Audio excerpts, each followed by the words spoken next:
Clown in a Cornfield is a horror comedy that comes in an hour and 36 minutes. It's rated R, and it does have some good laughs in here, guys. It's a movie that doesn't take itself too seriously, but it's got some blood and gore in there for sure. Shades of a little bit of Terrifier, Scream, Final Destination. It's in that kind of wheelhouse. Okay, so it tells the tale of a fading Midwestern town in which Frendo the clown, a symbol of a bygone success, reemerges as a terrifying scourge. From director Eli Craig. The movie stars a bunch of younger actors: Katie Douglas, Aaron Abrams, Vincent Mueller. But it's got some familiar faces with Kevin Durant, Will Sasso.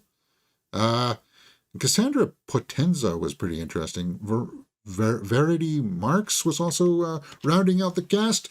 Guys, when you watch the trailers for this, what were you expecting? I mean, you saw that there's this clown and he's stalking the kids, and as you can see, it looks, a little bit like Terrifier. It doesn't take itself too seriously, but they do a good job in this movie of setting the stage.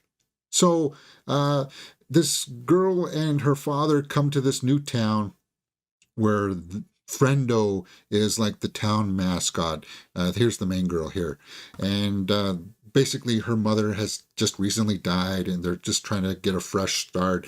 The same kind of setup that you would expect from that kind of scenario, but it's well done enough by the main actors there, Katie Douglas and her father, Aaron Abrams. They've got a couple of scenes here where they bounce off of each other and you sympathize with their situation, kind of thing, right? And when things start to go bad with Frendo, don't F with Frendo, as they say, you kind of like, well, there's a really curious juxtaposition here of, we ran away from our problems in the big city, and now we're sort of running away from Frendo. The problem here, it's kind of cool how they laid all that out.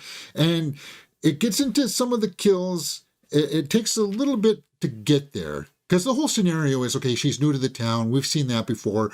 The kids are up to no good. They're into the YouTube sensational kind of stuff where, hey, we got to make a viral video and we're going to use Frendo as kind of our mascot ourselves. But then it turns out Frendo is real, and he starts to kill them. And this movie does take some twists and turns that I was not expecting. It actually had some heart to it, and a lot of that has to do with the actors that pull it off. It's got some really funny moments in it too. There's a moment where these three girls all of a sudden see the situation unfold, and it's like, oh, but you as the audience are also going, oh. hey, that's the kind of humor that works. And this movie just seemed to nail that in spades. So let's pull up my score sheet here, and we'll start to fill that in before we go over to the tomato meter and see what people are saying. Okay, so acting, directing, and story are out of a possible 2 points each. Cinematography and score are out of 1 point each. Acting, guys, there's no huge, it's a horror kind of comedy kind of thing. There's nothing in here that makes you go, yeah, that's Oscar worthy, right? It's competent. And if I'm going to reserve the right to come back and maybe bump it up to 1.5, because there is a bit of an ensemble thing going on here with the kids, right? The directing, I think, for the tight story that it is, they do spend time setting up the scene, and that may rub some people the wrong way. Technically, it's shot well. The story is interesting. It does take some twists and turns, so I'm actually going to give 1.5 to the story here, because it's not exactly the way that you think that it is. I give you examples like Terrifier, stuff like that, but it doesn't, it's smart enough that it takes it in a direction that you're not quite expecting, and I appreciated it for that. So, cinematography, pretty competent. You could tell that they had boosted the ISO in a couple of shots because they're really shooting in dark cornfields and stuff like that. So you see a little bit of grain, but that's fine. The kills in here are bloody. And it's funny. People are getting their heads chopped off, kind of thing. It's pretty gruesome. The score, I think, the score could be a full point for a lot of people here, because there are some needle drops in here that I think people will find charming and amusing, because the father, he's from the 80s and 90s kind of thing, right? So I'm sorry, I'm from the 90s, but they kind of jab at that, at cultural things here. There's the father, right? Kind of like, that made me laugh.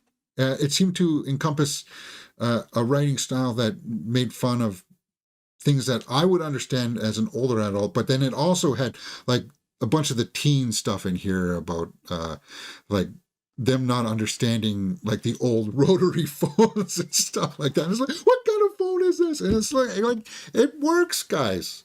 It worked. I can't knock it for that. Let's go over to the tomato meter and see what people have said about this movie, Clown in a Cornfield.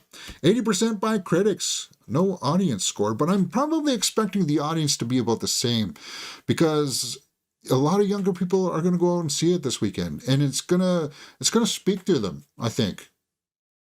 And that's what I meant by it being sort of like this generation's Scream, this generation's I Know What You Did Last Summer kind of thing. This is, I think, it's gonna carry some weight, and it's a pleasant surprise, because it felt like it could have been a very cheesy thing. It felt like it could have been a Terrifier knockoff, but it's not.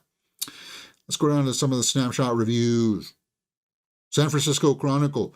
Craig is so in command of the movie's tone that he can have a character say, "It's like we're stuck in some awful 80s slasher." Yeah, that's what I'm talking about, the writing. Yeah, and why I give the writing, like the story, 1.5.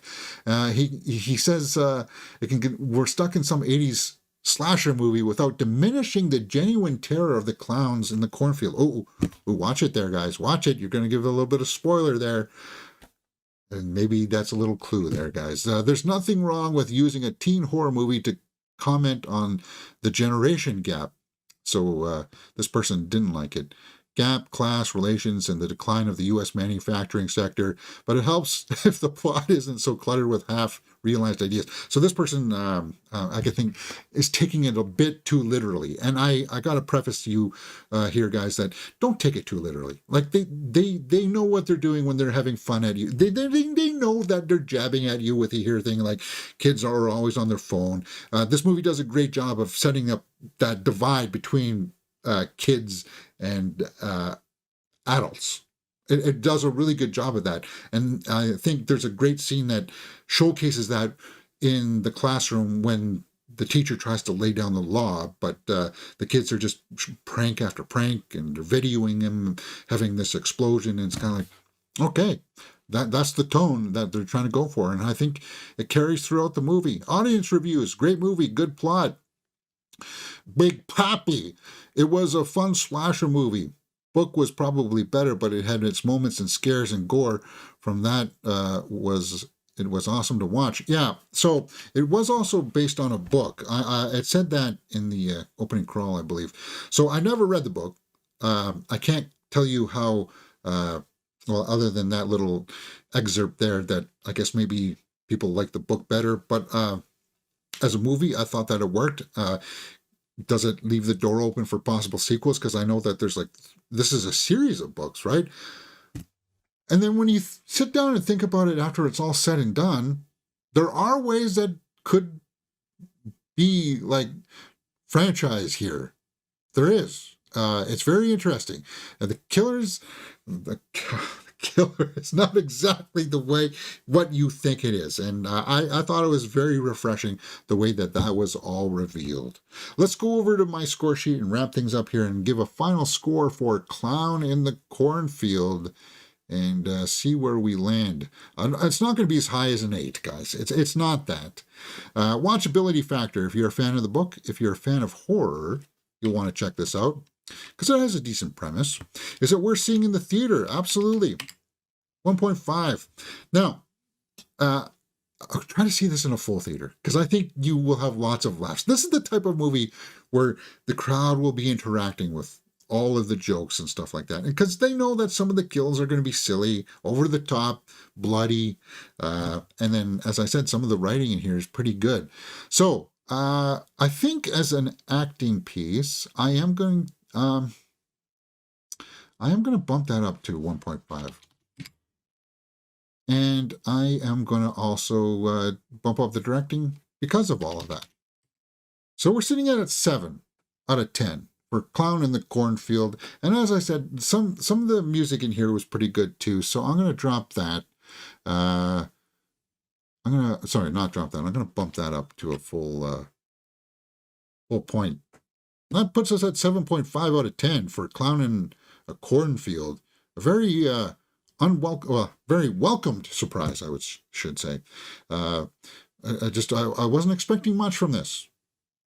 And then I found myself thinking at the end of the movie, yeah, Clown in a Cornfield. Pretty good.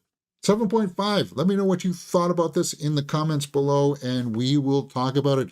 Hey, if you like this kind of thing, come join us here on Mirror Domains, because up next, we will be talking about Josh Hartnett in Fight or Flight. And on top of that, we've got movie reviews for Thunderbolts, full movie reactions for Tenants, In Flight, Time Cop, full series reactions for Andor Season 2, Episode 7, 8, and 9. Wow, great series to watch there. And trailer reactions for The Conjuring, Last Rites, The Long Walk, Survivor Season 48. And then we've got movie news over on the main channel, where we talk about a whole slew of movie news topics. And hey, if this is your bag, I think you'll enjoy it right here on Mirror Domains.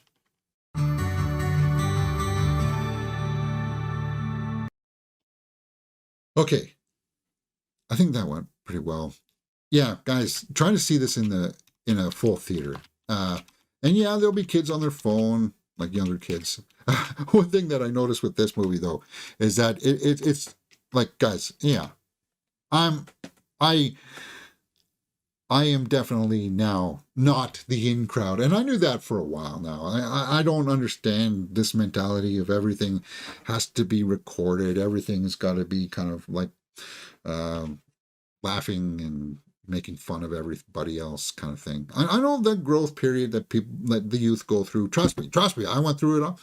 Of course, everybody went through it, James. But I mean, we all go through our trials and tribulations, and this time around, I don't seem to understand the shorter attention spans. I don't get it. But it is what it is. Very surprising movie there. Clown in a Cornfield. All right. Let's get back into some movie news headlines.